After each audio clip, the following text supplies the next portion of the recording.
राज्यस्तरीय राजस्व अधिकारी सम्मिलनी तथा कर्मशाला तार आयोजन करा जायछि राजस्व विभाग तरफरु एवं सेथिरे तलस्तर अधिकारी जो माने आरआई अमीन अच्छी से भी जोड़ी दि जाइए भर्चुआल माध्यम ये गोटे बहुत बड़ा प्लाटफर्म कराई विशेष करके राजस्व विभाग किभली भाव में अधिक संस्कार आसिबो ये विभाग काम को आगामी दिन में आहरी अधिक तांको यशस्वी करायापाई ये कार्यक्रम को वृद्धि करायापाई ये विभागर सबुठारु बड़ काम होची भूमिहीन को भूमि जोगे देवा आगरू ये काम चालू रही किंतु आज दिन में मध्य अनेक भूमिहीन लोक अच्छा आबे आम सरकार निष्पत्ति नहीं जो लोकर जमी 4 डिसिमिल रु कम अच्छी ताको भूमिहीन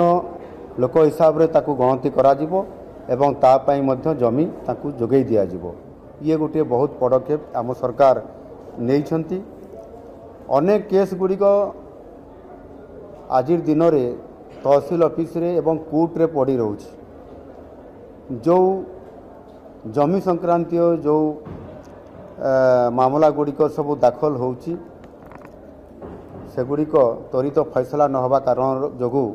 अनेक पेंडिंग रोची सेगुड़िक केमती तुरंत यथा समय रे फैसला करा जाई परिबो ताहा उपरे आज मु राजस्व विभाग अधिकारी मान को परामर्श देइछि ता सहित जनजाति एवं जाति लोक मानकर जमी किणा बिका को लेकर अनेक समय रे जनजाति लोक मानकर विभिन्न समस्या देखा दी थाए से जानी पारती ना से जमी को हड़प कर नियाजिबार लक्षण बहुत समय देखा जाउछि परे जना पड़े यानी ता उपरे तहसीलदार मानकु ए बाबद रे आज मु जनईदेली जे आपण माने से क्षेत्र में कहीं जो लोक मैंने आदिवासी जमी को नापी चाहते केवे से भितर आपण कौन प्रकार रे सहयोग करंतु नहीं आदि धरा पड़े ताले निश्चित भाव में दोषी दंड पाइबे सबुठारु बड़ कथा है जिते प्राकृतिक विपर्यय आसूची सेतेबेले ये राजस्व विभागर वरिष्ठ अधिकारी ठारू आरंभ करी तलस्तर अधिकारी पर्यंत समस्तंकर गोटे गुरुदायित्व रुहे एवं संपूर्ण भाव में वर्षा दिन नवेम्बर मास पर्यंत जेहेतु ओडिशा रे प्राकृतिक विपर्यय सबु बड़े हुए बन्या बात्या एवं ताहा सहित मध्य विभिन्न प्रकार प्राकृतिक विपर्यय आसे ताको मुकाबिला करिवा पाई एवं ये मुकाबिला रे सफल रूपायन अतीत आज पर्यंत हो आसुची गत वर्ष जमिति दाना आसिला एवं आम सरकार नुआ करी दायित्व नेला परे मध्य जेभली भाव में ताहा उपरे आमे योजना करी सबु विभागर सबु डिपार्टमेंट रो अधिकारी मान सहित कन्वर्ज करी ताको समन्वय रक्षा करी किभली भाव में जीरो काजुआलिटी हबो यहा को बहुत ध्यान दिया जाइथिला आ आम सरकार मध्य सफल होइथिले आम राजस्व मंत्री एठी अछंती से तो निजे ये काम को राति तमाम दिन तमाम देखुथिले मु भी अनेक समय राति भी आसिक देखुली जे कि प्रकार मैनेजमेंट चली कौ परिस्थिति दाना केते बड़े लैंडफॉल करिवो कौन हम आ वास्तविक आमे बारंबार प्रति मुहूर्त या देखा कारण बहुत बड़ सफलता हमको मिला जीरो काजुआलिटी आमे तार समाधान करलु एवं रेस्क्यू ऑपरेशन मध्य 45 घंटा भितर बिजुली पहुँचवा गछ कटा होकरी रास्ता को नॉर्मल को आनिबा ये प्रकार अद्भुत काम ये राजस्व विपर्यय राजस्व विभाग द्वारा जहाँ प्राकृतिक विपर्यय माध्यम नष्ट कराउतला बा ये जो घटना घटुची ता ऊपर प्रतिकार करिवार सरकार के पाखरे जो शक्ति अच्छी ताकू आमे पूर्ण मात्रा उपयोग करी तार समाधान सूत्र बाहर करी लोकं को त्वरित पर्यायर लोकंकर समस्यार समाधान आमे करिथिलु एनु निश्चित भाव में मुझे कहबी जे जिलापाल एसपी कॉन्फ्रेंस ता परवर्ती पर्यायर बीडीओ और सीडीओ मानकर कॉन्फ्रेंस एवं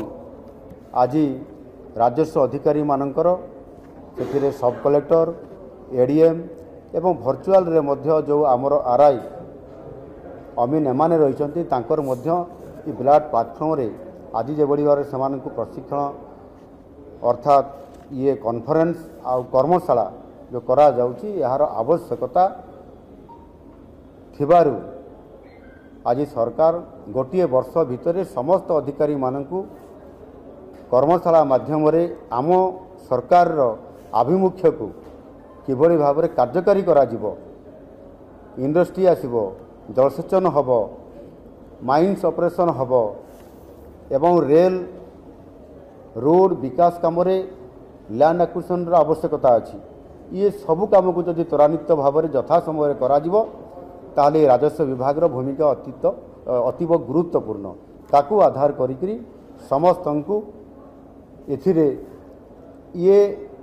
सम्मिलनी माध्यम ये वर्कशॉप माध्यम आहरी अधिक से चलचंचल करवा से सक्रिय करवा ये भूमिका हूँ राज्य सरकार जहाँ आम करुचु